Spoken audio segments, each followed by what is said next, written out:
I love this idea of you teaming up with Robert Kennedy. Right. And I love this Make America Healthy Again idea, because there are chemicals and ingredients in our food that are illegal in other countries because they've been shown to be toxic. There's pesticides and herbicides, and there's a lot of shit that's been sprayed on our food that really is unnecessary. And there's a lot of health consequences that people are suffering from a lot of these things. And I brought this chart for you. Beautiful. Because I had a feeling you'd be asking me. Thank you. Look at this chart. These are healthier countries. Look where the United States is. I'm going to send this to RFK Jr. Look so at that. This is, well, something along the, I was actually talking to RFK today, and he told me that more than 70% of young men are ineligible for the military because of their health. I could see it. That's crazy. A lot of it's obesity. So here's the life expectancy versus health expenditure. Same chart. Yeah. Did you see that? USA. Wow, yeah. that's pretty good. Jamie's the best. He's very good. He's the best. But but look at that. Look where at the USA is. It's not good. And that's our food. That that's our diet. That's sedentary lifestyle. That's our diet. That's the chemicals we ingest. That's what that is. But RFK is going to be very, I think he's a great guy. I love the fact that you guys teamed up. Yeah. And are you completely committed to have him a part of your administration? Oh, I am. But the only thing I want to be a little careful about with him is the environmental. Because, he doesn't like oil. I love oil and gas. I think just keep him out of that. To fire. So I'm going to sort of keep him out of a little. I said, focus on health. Focus. Yeah. You can do whatever you want. But I got to be a little bit careful with the liquid gold, I understand.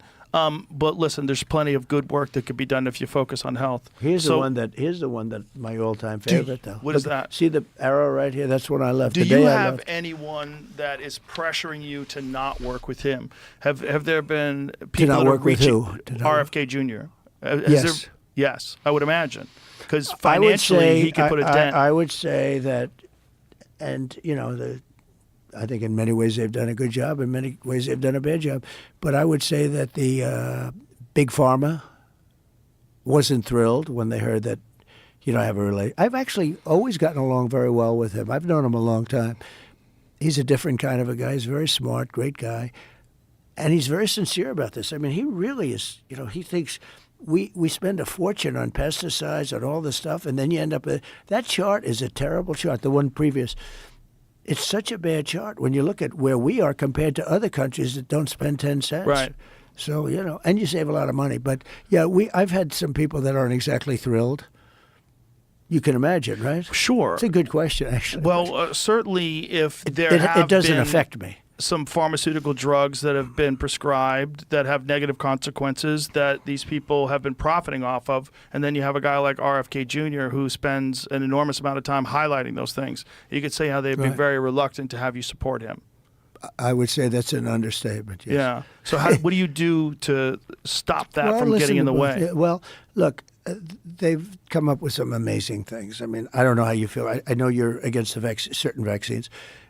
But like the polio vaccine, people had polio. It was like a disaster. And they came up, Dr. Salk, and he came up with a vaccine, and there's no polio.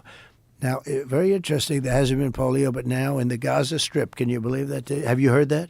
There's been a big strain of polio coming out in the Gaza Strip. Is it vaccine-derived polio? Because, there's a strain of polio that comes directly from the vaccine. Because, unfortunately, sometimes when you vaccinate people for polio, you actually give them polio. I haven't heard that, yeah. Yeah.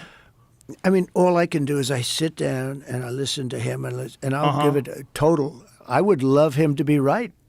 Because if he's right, it's a lot less expensive, generally speaking. There's two things that people point to when they point to the dangers of the pharmaceutical drug industry. One thing is when pharmaceutical drugs were allowed to advertise on television. We're only one of 2 countries in the world that allow pharmaceutical drugs to advertise on TV. Mm-hmm. The other one's New Zealand, but they're more restrictive than we are. People are worried. Those ads, when you hear take a certain drug, and then you hear all the consequences. You say, it causes cancer and baldness. We don't like baldness. Suicidal and ideation. And this and that and eyesight, and you can lose your vision. Yeah. And I actually asked one of these guys, I would never take. I mean, because there's things that are so bad. They go through a whole list. I guess they save some liability, but man, I said, does that affect the purchase? And they say it really does. When there's something you have and you read, and then they go through the list of side effects. the potential side. It's not even the potential side effects. Right. I mean, a lot of people are just. I asked that question. People hear that.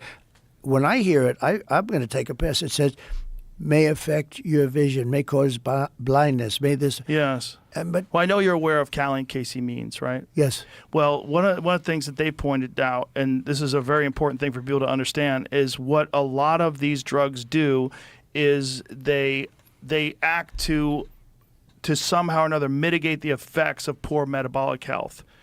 But most of these problems that these people are suffering from wouldn't exist if we put an emphasis on metabolic health. If people got healthier, they started eating nutritious food and taking vitamins, a whole host of these problems that people are having would go away.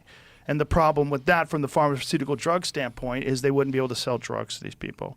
And this is a fear that a lot of people have. And the pesticides and things like that on the plants. And what do you think of that? It's terrible.